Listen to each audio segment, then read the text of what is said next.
When Christopher Columbus first encountered the peoples of the New World, he was deeply moved. For their part, the Taino Indians of the Caribbean thought that Columbus and his sailors were gods who had come from heaven. But within a single generation, the peaceful kingdom of the Taino Indians which Columbus first saw would be gone forever, wasted by disease, slavery, torture, and war. This new world that Columbus found was, in fact, a very ancient place, and the people he called Indios had lived upon the continent for thousands of years. Their ancestors were its true discoverers, Ice Age hunters who'd followed the rising sun east across the land bridge from Asia to discover a continent ruled by glaciers and great horned bison. When the ice melted, nomadic tribes pushed southward into the green heart of the continent, following the stars, the seasons, and the herds. They peopled the mountain ranges, the verdant river valleys, and the painted desert canyons.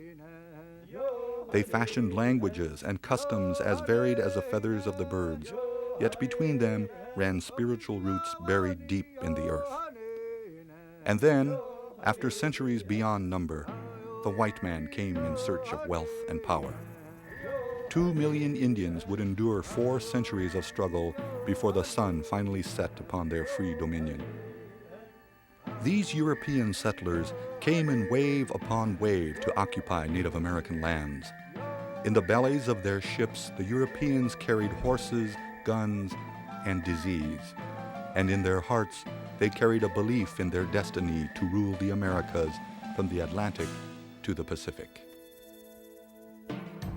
As the whites pressed ever westward, they finally waged an absolute war on the Indians that would close the frontier and usher in the white man's era of railroads, telegraphs, and mining. Yet the history of America is, in many ways, the history of the American Indian, for they gave the Europeans the skills and knowledge needed to survive in the New World. These are the stories of the mightiest Indian nations. The Iroquois of upstate New York were a unique confederation of 6 Indian nations. Their great law of peace attracted the attention of American colonists who were forging their own new country. The Seminoles of Florida, who gathered together free Indians and black slaves fleeing the northern lands. Together, they built a patchwork nation of peoples mirroring the melting pot of America. The Navajo, whose powerful spiritual link to their land inspired a courageous defense of their territory in the great Southwest. The fiercely independent Cheyenne, the beautiful people of the plains, whose families were massacred by U.S. Army soldiers at Sand Creek. And their brothers, the Teton Lakota, the defiant warriors of the West, who united with the Cheyenne to hold back the tide of Western expansion for 50 years. These stories tell only a part of the American Indians' history, yet they paint a picture of the vastness of their domain, the depth of their beliefs and hopes, and the brave defiance of these men and women as they walked into the evening of their time of freedom on this earth.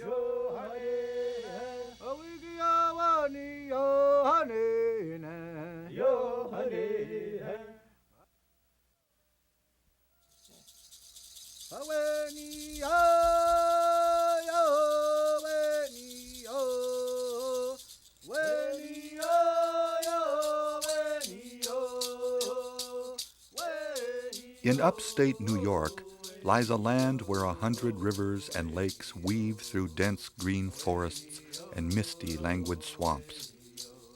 Towering above this lush landscape are the smoky heights of the great Adirondack Mountains. This is the land where the people of the Longhouse, the mighty Iroquois nation, took root. The Iroquois were a powerful confederacy of 5 separate Indian nations, and in their time were among the most feared and dominant Indians in North America. Their unique confederation was a model of democracy. Some have even said that parts of our own Constitution were borrowed from the Iroquois Great Law of Peace. But the 5 nations of the Iroquois didn't always live in peace. Before they came together, these nations, the Mohawk, the Oneida, the Onondaga, the Cayuga, and the Seneca, were often at war with each other until by the 14th century their killing threatened to destroy them all. At this dreadful time, a great peacemaker came from the north proclaiming, "The word that I bring is that all people shall love one another and live together in peace."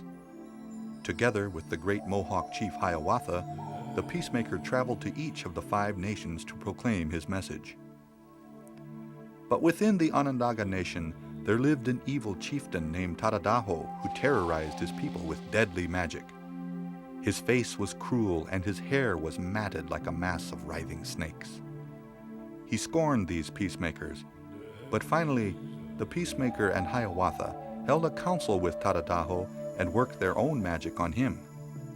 They asked him to become the head chief of the new confederacy.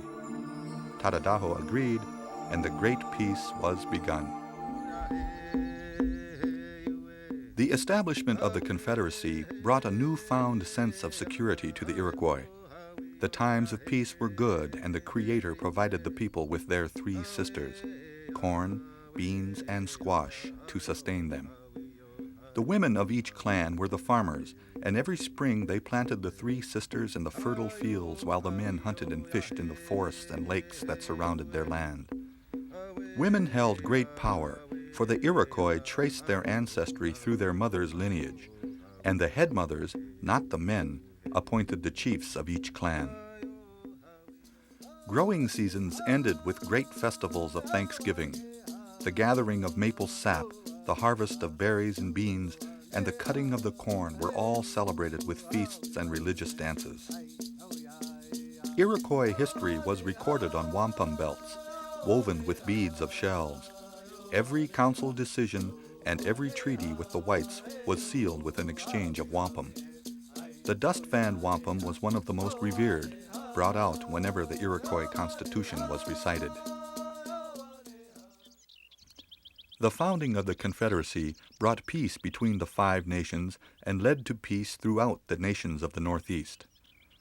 But in the late 1600s, beaver skins were a prized commodity in Europe, rivaling the Europeans' lust for gold.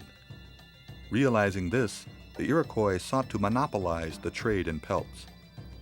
They played one European power against the other and dictated terms to other tribes eager to trade. They challenged their old enemies, the Mohicans, for the right to trade exclusively with the Dutch. Then they turned their attentions north, where the French were trading with the Hurons along the St. Lawrence. The Iroquois devastated the Hurons and absorbed many Hurons into their confederacy. Next, they turned west to the Erie Nation.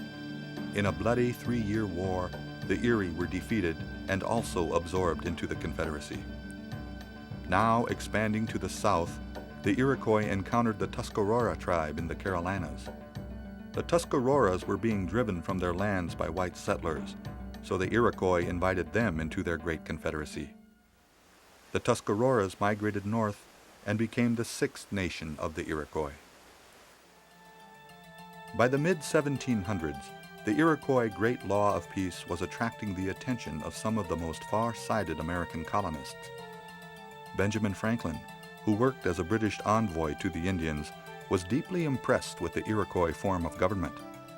His contributions to the U.S. Constitution may have come from the Iroquois principles. In 1763, the English beat the French and took control of all French holdings south of Canada. But trouble was brewing with the British colonies, and soon the Iroquois would be swept into the American Revolution. Formally, the Iroquois had pledged to remain neutral in the Revolutionary War, but the Mohawk warrior Joseph Brant convinced many of the Iroquois men to fight for the British. For the first time since the Great Peace, Iroquois fought Iroquois. The Mohawks, Senecas, Cayugas, and Onondagas fought with the British, while the Oneidas and Tuscaroras sided with the colonies. When the English finally fell in 1783, the new United States of America treated the entire Iroquois Confederacy as a conquered nation, forcing the Iroquois to surrender most of their territory. Now, much of the precious land that sustained their life for 1,000 years was gone, and the scourges of reservation life appeared. Drinking and idleness led to violent fights between once proud warriors. In their poverty, they were forced to sell even more of their land. The whites had finally robbed them of their pride and dignity. By the end of the 18th century, the spirits of the Iroquois people had fallen to new depths. At this dark hour, an unlikely prophet came to them. Handsome Lake, a Seneca chief and a notorious drunk, fell one day into a stupor so deep his pulse stopped. Moments later, Handsome Lake awoke from near death and revealed a great vision. 3 messengers came with a command from the Creator. These messengers condemned whiskey, abortion, and witchcraft, and called for a return to the old ways of living before the whites came. The Iroquois people were profoundly affected, and his teachings became known far and wide as the Longhouse religion. But the displacement of the Iroquois from their land continued. Tragically, between 1830 and 1846, the U.S. government carried out the removal of Indians west of the Mississippi. In spite of a series of land swindles and broken treaties, the Iroquois managed to hold on to small parcels of their land in New York and Canada. By the mid-1800s, the Iroquois were adapting to the white man's culture. A few children attended school off the reservations, and some Iroquois were finding their way into the American mainstream. Eli S. Parker, a well-educated Seneca, enlisted in the Army during the Civil War and rose to the rank of Brigadier General. As Ulysses S. Grant's secretary, Parker wrote out the surrender document signed at Appomattox Courthouse. After the war, when Grant became president, he appointed Eli Parker as the first Native American Commissioner of Indian Affairs. Today, the rich legacy of the Iroquois lives on. The great confederacy of 6 nations not only stamped its mark on American history, but also influenced the U.S. Constitution. The Iroquois also gave the country of Canada its name, from their word meaning community. The people of the Longhouse, once the mightiest confederation of Indians in North America, continue to burn their council fire and to hold on to their sacred unity. In that council flame burns the memory of 1,000 struggles and the sacrifice of countless chiefs and clan mothers who fought to keep their people free.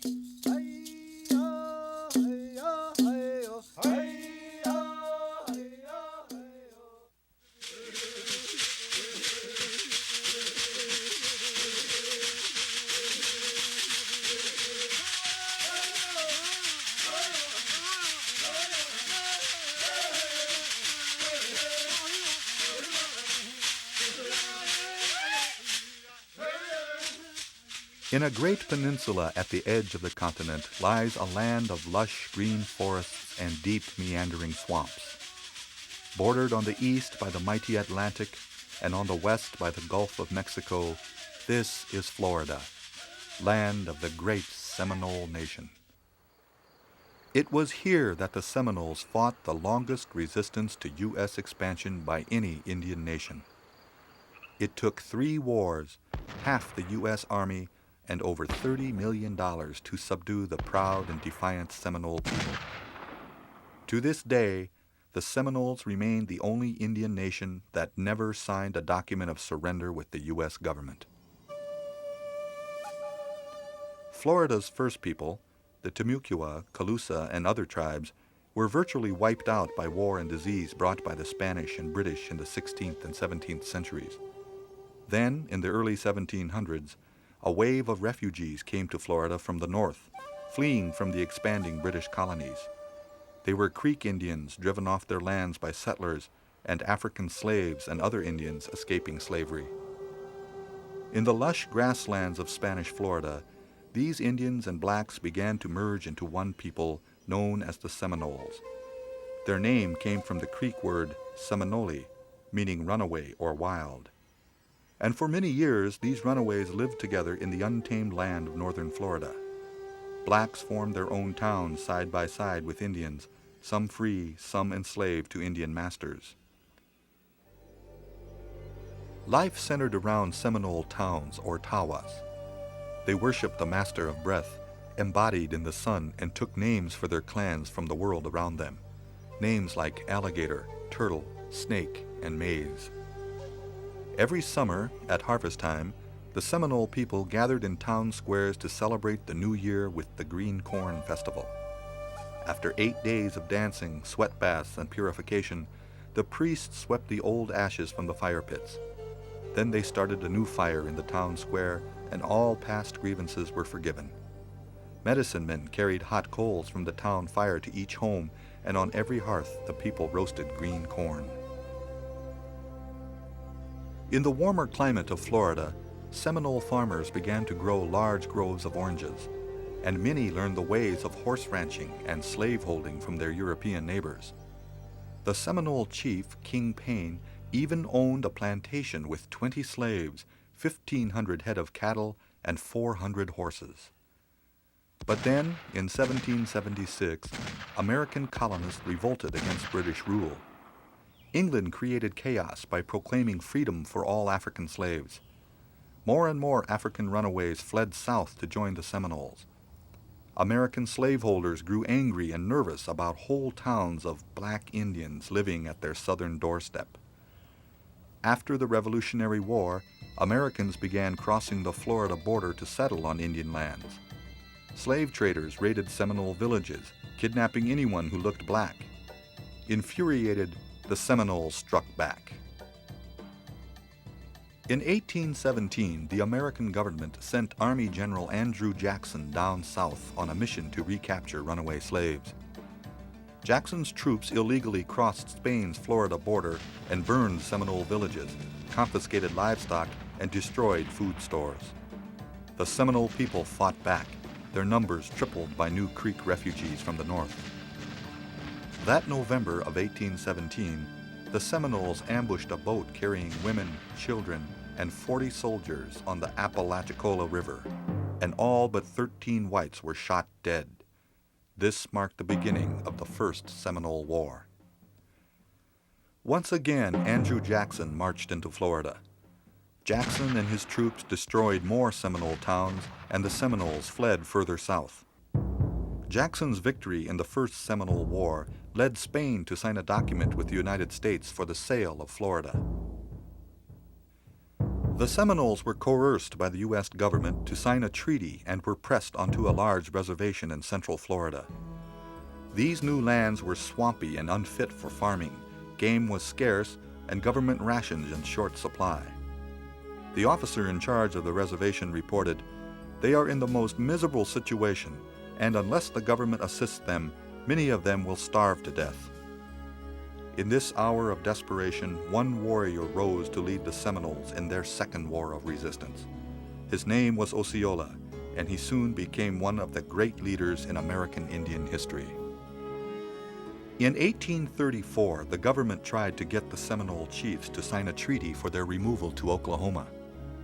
Government agents spread the treaty on the table and waited tensely. Suddenly, Osceola jumped up and plunged his knife into the treaty, saying, "The only way I will sign is with this." A government agent named Wiley Thompson arrested Osceola, and the chief shouted as he was dragged away, "I will remember the hour. The agent has had his day. I will have mine." Osceola was soon released from prison, and with his great skill as a speaker, convinced his people that they must resist. In December of 1835, Osceola ambushed and murdered the Indian agent Wiley Thompson. That same day, Seminole chief Micanopy led an attack on government troops under the command of Major Francis Dade near present-day Ocala. 180 Seminole warriors ambushed Dade's infantry unit. The entire Army command was soon annihilated, with only 3 known survivors. The Dade Massacre was a shocking defeat for the U.S. Army and brought down the full fury of the government. The Second Seminole War had now begun. To the whites, Osceola said, "You have guns and so have we.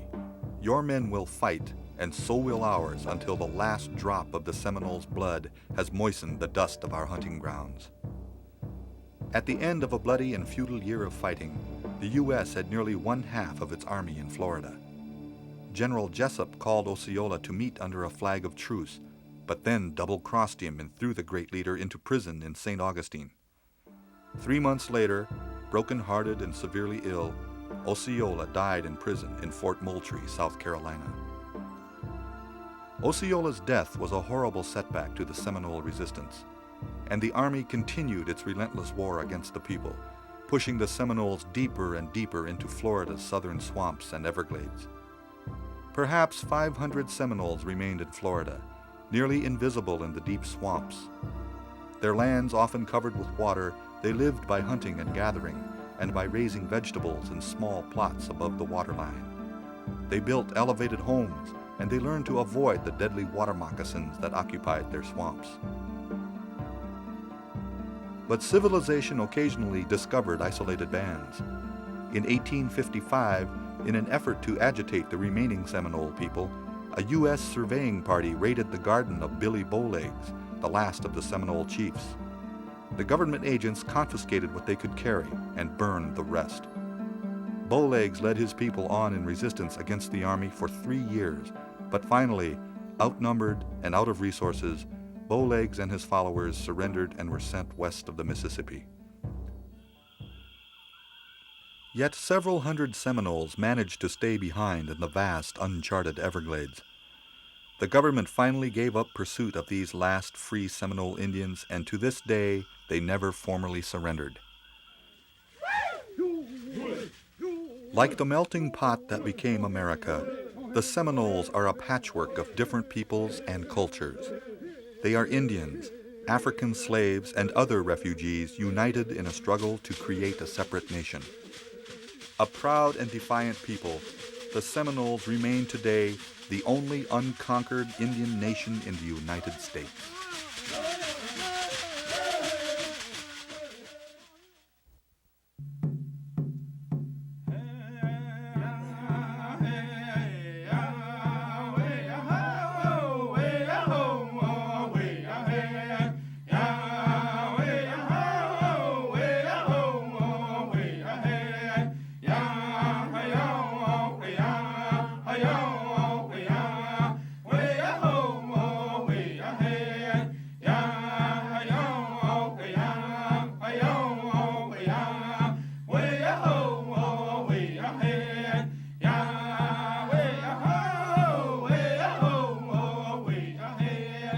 In the mystical land of the great Southwest, jagged pinnacles touch the clouds, and giant sandstone buttes rise dramatically from the desert floor. It is here where the Navajo Nation carved its civilization many centuries ago. The Navajo's ancient ancestors came to this land from northwest Canada over 700 years ago and settled in the red rock canyons of what is now northern Arizona and New Mexico. They invaded the homelands of the cliff-dwelling Anasazi, who they drove south towards Mexico. The Navajo created a unique culture based on raising crops, herding livestock, weaving, and crafting jewelry. While white settlers avoided this dry, rugged landscape, the Navajo held it in special reverence. The land became a source of sustenance and spiritual nourishment. They learned to grow patches of corn in desert soil and planted peach orchards in canyon bottomlands. When Father Sky provided rain, Mother Earth provided fruit, grain, and pasture. The most common symbol of the Navajo's spiritual link to the land was the hogan, a domed dwelling made of logs and earth. Hogans were used for both housing and ceremonial purposes. Their entrances always faced east toward the rising sun. Almost every act of Navajo life, from the building of hogans to the planting of crops, was ceremonial in nature. accompanied by songs and prayers. Sand paintings were part of many Navajo healing ceremonies and had the power to restore order to the world. These paintings were made by medicine men who sprinkled colored sand on the floor of a ceremonial hogan. The designs told stories from the Navajo creation myth, when the first holy people were miraculously produced from corn, rain, pollen, and precious stones by the gods and the winds. In the 1600s, the Spanish introduced sheep and horses to the Navajo. They became among the Southwest's most renowned herdsmen and riders. But women played a vital role in tribal life too. Nearly every Navajo woman was skilled at hand weaving, using sheep's wool on Pueblo looms. Their decorative rugs and blankets with patterned designs or symbolic pictures became known the world over. At the end of the Mexican-American War in 1848, English-speaking whites moved into Navajo land. The Navajo had been fighting Spanish-speaking intruders for 250 years. The Navajo stole sheep and horses from the Mexicans, who in turn captured Indians for slaves. The Navajo figured their enemies would be expelled from the new U.S. territory of New Mexico. Instead, Washington gave the Mexicans the U.S. citizenship it had denied the Navajo and allowed the slave trading to continue. The Indians could only watch in growing anger as soldiers built their first military post in 1851. In its name, the whites spoke their feelings for the Navajo, calling it Fort Defiance. The great Navajo chief Manuelito and his ally Barboncito were determined to sweep the fort and its people from their land. In 1860, they attacked Fort Defiance with 1,000 warriors. Though their arrows were no match for musket fire, they convinced Washington that the Navajo would defend their homeland at all costs. General James Carleton, a ruthless Army veteran who'd subdued the Mescalero Apaches, soon took command of Fort Defiance. Carleton found Navajo land a princely realm, but of the Navajo people, he said they were wolves that run through the mountains and must be cleared away if the territory was to be opened to settlement. So Carleton chose a new place for the Navajos, a flat and desolate wasteland far away on the Pecos River called Bosque Redondo. Here, guarded by soldiers from Fort Sumner, Carleton planned for the Navajo to become self-sufficient farmers. But Barboncito refused, saying, "I will not go to the Bosque. I will never leave my country, not even if it means that I will be killed." Carleton chose his old friend Kit Carson to head the military campaign against the Navajos. Carson was reluctant at first, not wanting to fight the Indians he had traded and lived with in the past. But the summer of 1863 found Colonel Kit Carson leading 1,000 New Mexico volunteers to wage war against the Navajo, who numbered more than 12,000. Carson knew the only way to conquer the Navajo was to scorch the very earth they lived upon and starve them into submission. Kit Carson's men destroyed most of the herds and crops between Fort Defiance and Canyon de Chelly in 6 months' time. In January 1864, Carson led 300 soldiers into the sheer-walled reaches of Canyon de Chelly, the last Navajo stronghold. The soldiers burned hogans, slaughtered livestock, destroyed cornfields, took women and children captive, and killed the men with their muskets. Barboncito was captured, but Manuelito escaped with 4,000 members of his band. The 8,000 Navajo who'd surrendered set out on the Long Walk, a terrible 300-mile journey to captivity at Bosque Redondo. Hungry, homesick, and nearly naked against the cold, 200 Navajo died along the way to the wasteland that General Carleton considered a fine reservation. But Indians who escaped the reservation told of a barren, drought-stricken land where they lived like prairie dogs in burrows. Kit Carson continued to hunt those who were still free. In September 1866, Chief Manuelito and 23 hungry, ragged warriors surrendered at a military post in northwestern New Mexico. His band had resisted capture for more than 3 years, but now they were too exhausted to fight on. The days of the free Navajo Nation were over. By 1868, horrific reports of life at Bosque Redondo had created a public outcry. The land was desolate, the water unfit to drink, and government rations almost non-existent. 2,000 Navajo people died at the Bosque due to starvation and disease. "The sooner it is abandoned and the Indians removed, the better," said the reservation superintendent. And so, on June 1st, Manuelito, Barboncito, and 5 others met with Army Commander William Tecumseh Sherman to sign a treaty. When the Navajo leaders first saw Sherman, they were fearful of him because his face was the same as Carleton's, fierce and hairy with a cruel mouth. But his eyes were different. He had the eyes of a man who had suffered and seen much pain. Sherman told the Navajo, "My children, I will send you back to your homes." And so the government allowed the Navajo to return to a reservation in their old homelands. "When we saw the top of the mountain from Albuquerque," said Manuelito, "we felt like talking to the ground. We loved it so." The Navajo would never forget those 4 years of death and suffering at the Bosque Redondo. The fearing time, it was called. Over the years, the Navajo people fought countless battles to defend their territory and endured endless years of forced captivity. But they never lost their spiritual link to land. It is in this land and in the giant mountains that surround it and the sky above that the very soul of the Navajo can be found.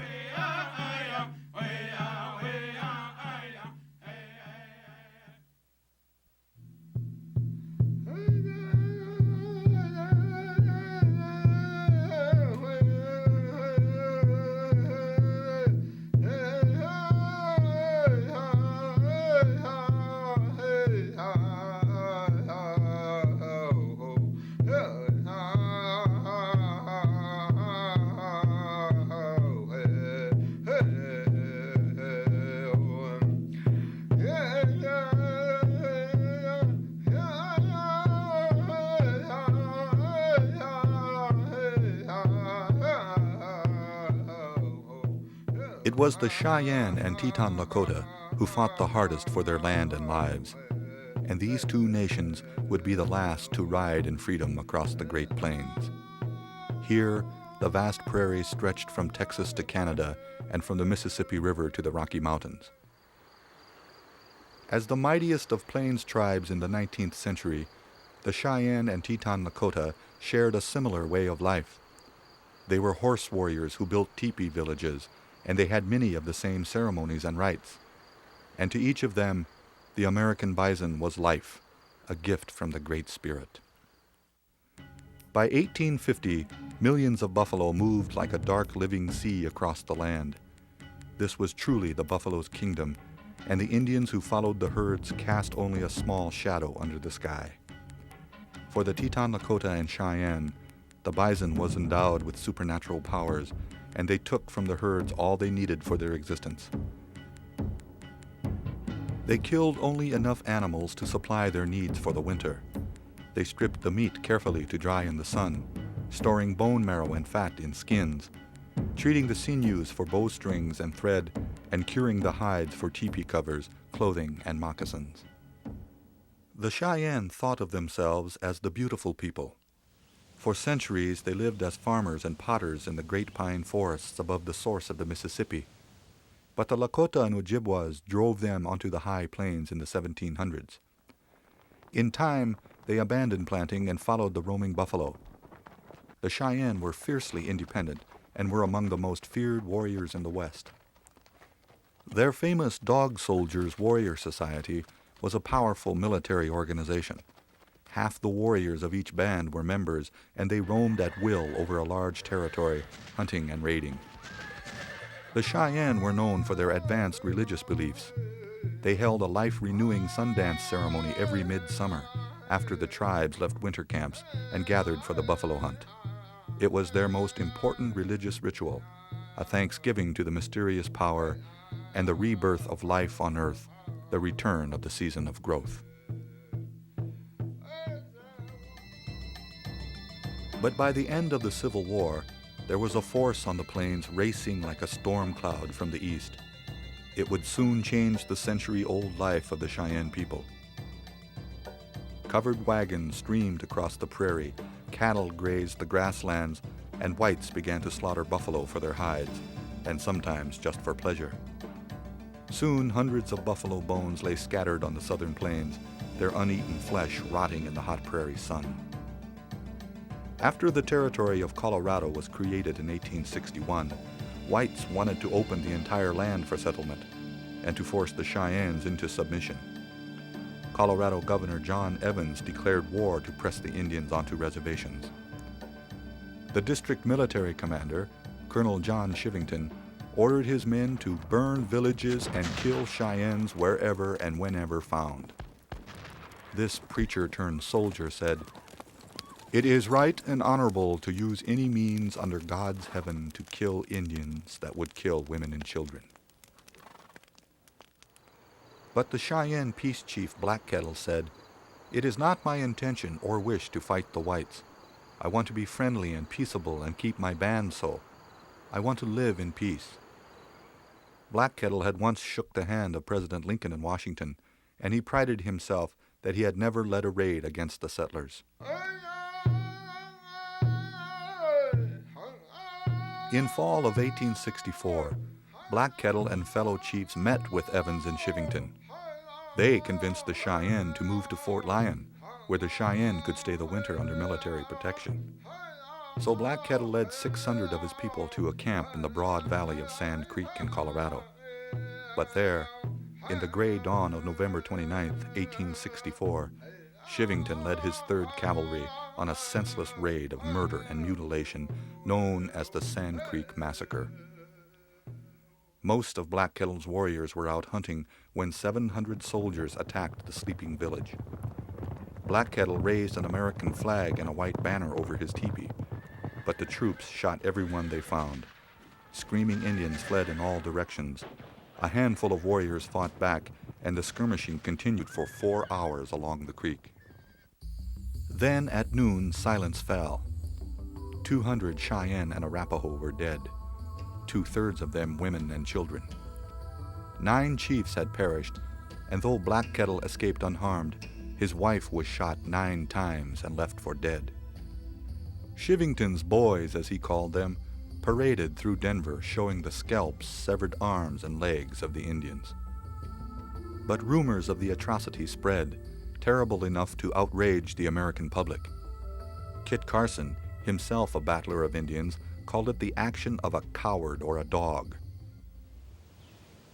Over the next 3 years, an alliance of Indians ravaged the South Platte Valley. They ripped down telegraph wires and pillaged stagecoach stations, ranches, military outposts, and towns.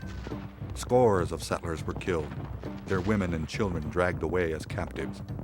Now public opinion turned back against the Indians, and the United States launched a full-scale Indian War. Black Kettle still hoped to spare his people, and he led 80 families to a refuge south of the Arkansas River. By 1868, the Kansas military commander, Philip Sheridan, was convinced that the Cheyennes had to be punished. Sheridan ordered the brash and flamboyant Lieutenant Colonel George Armstrong Custer to proceed toward the Washita River, the supposed winter seat of the hostile tribes, to destroy their villages and ponies, to kill or hang all warriors, and bring back all women and children. 4 years after Sand Creek, history seemed to be thrown into a cruel and endless loop. Custer's elite 7th Cavalry attacked a sleeping Cheyenne village south of the Arkansas River, where Black Kettle and his people were camped. In a matter of minutes, 103 Cheyennes lay dead, including the great Black Kettle and his wife.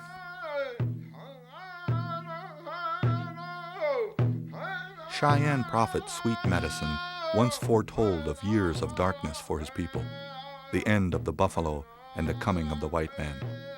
But he could not foresee how their days of roaming the prairie in freedom would end. The Cheyenne were herded onto a reservation in western Indian Territory, where the warpath and the buffalo hunt was replaced by food rations and Christianity. But the land will always know the people who once walked its vast prairies and who hunted its sea of thundering bison.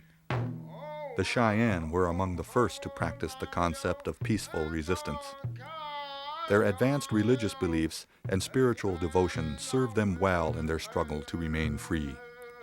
Among Native Americans, even today, the Cheyenne will always be known as the beautiful people of the plains.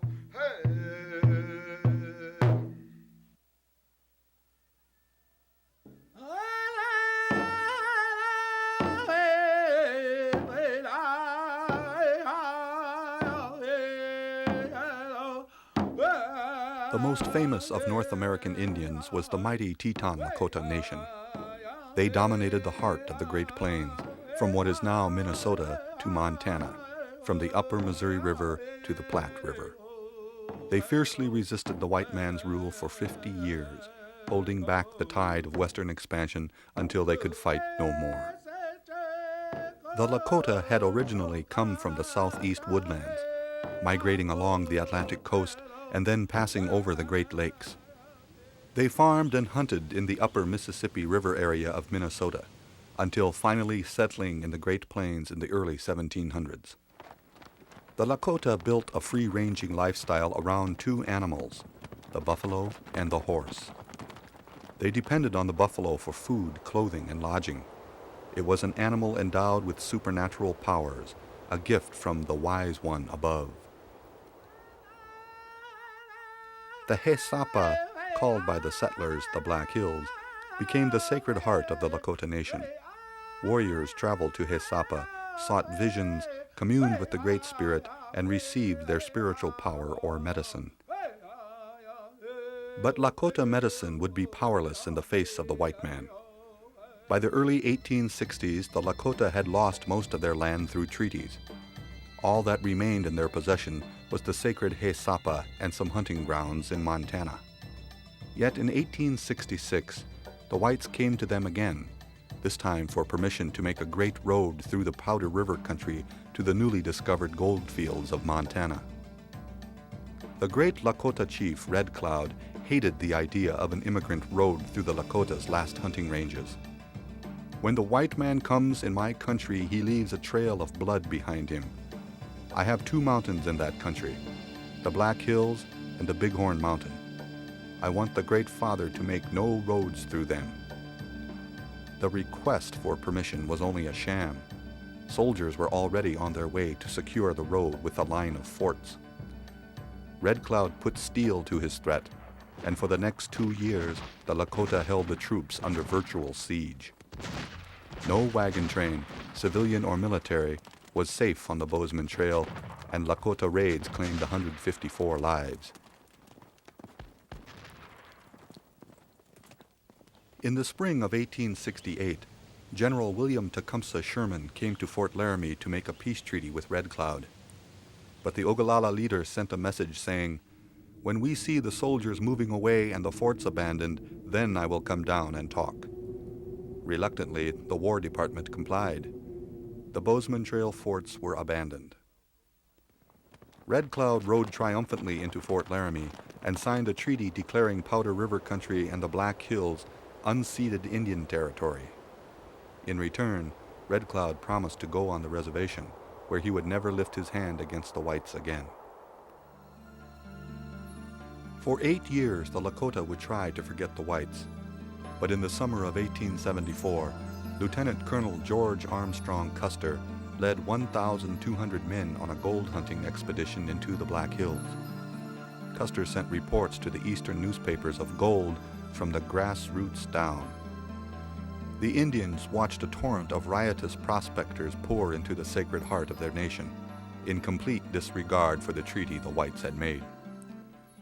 When Washington tried to buy the Black Hills, the Ogallala war chief Crazy Horse replied, "One does not sell the earth upon which the people walk." The Hunkpapa chief Sitting Bull warned, "The Black Hills belong to me. If the whites try to take them, I will fight." Unable to buy the Black Hills, President Grant sent orders to the Lakota to report to an agency or be declared hostile by the U.S. and subject to military action. Meanwhile, the Plains tribes were gathering at Rosebud Creek for the sacred sun dance.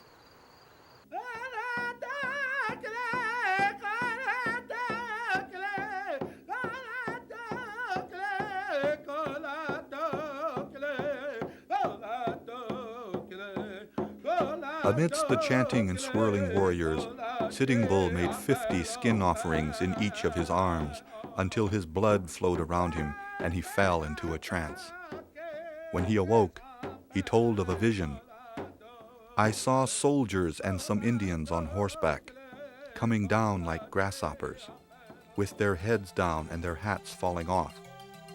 They were falling right into our camp." Soldiers were indeed coming. General Sheridan had ordered troops to southern Montana. The invincible George Armstrong Custer drove his exhausted 7th Cavalry through the rolling hills of Montana in a relentless search for the Indians.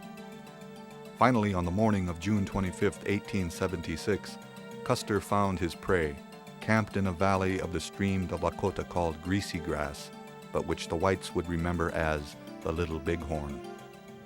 Longhair Custer charged his soldiers straight into the Indian encampment. But 1,000 warriors led by Crazy Horse met Custer's troops, and on a ridge now called Custer Hill, Longhair's forces were swallowed up by Indians and were lost in the dust and smoke of history. Sitting Bull's vision had been fulfilled.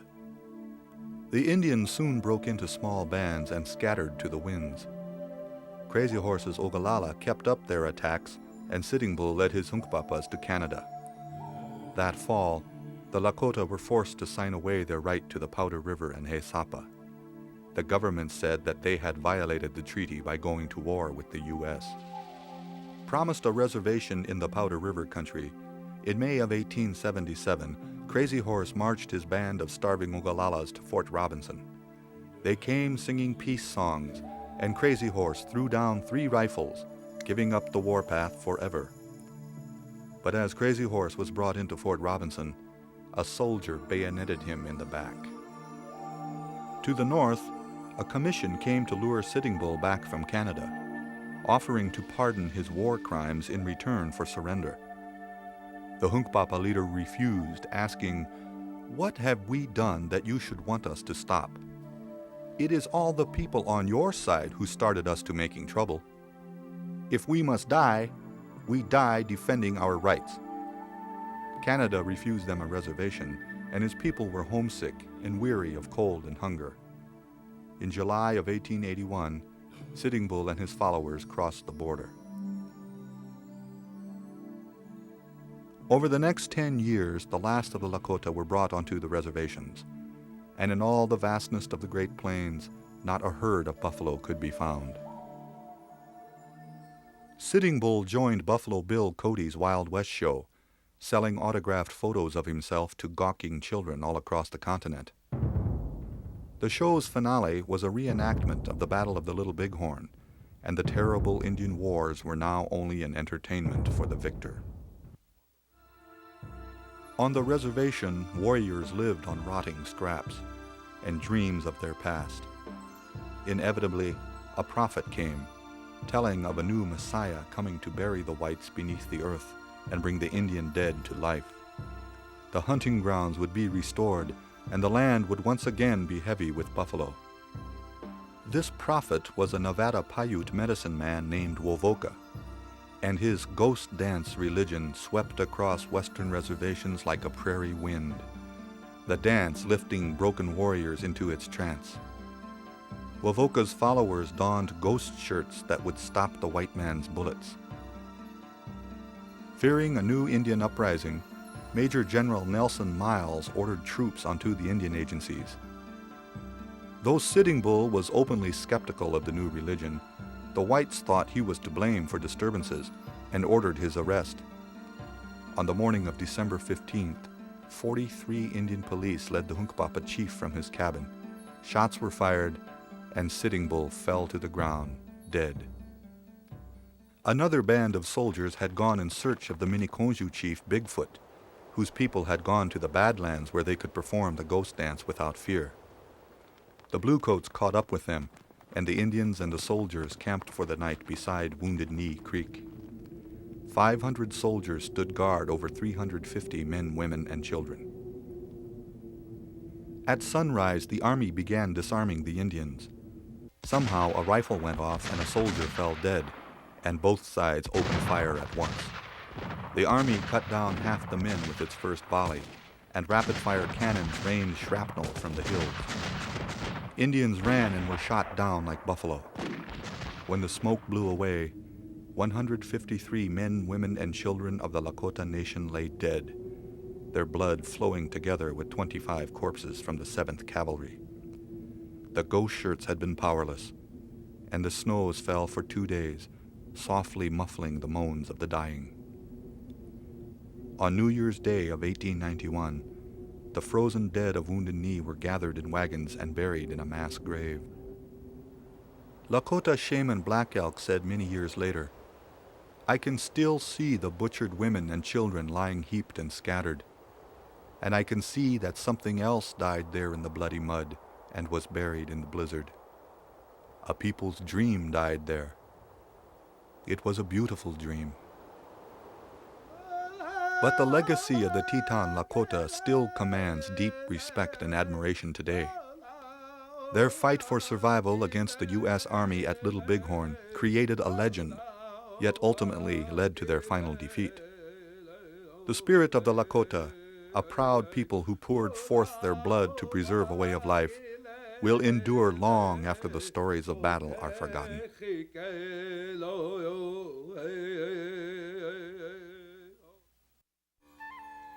These nations each contributed a piece in the patchwork quilt that has become America.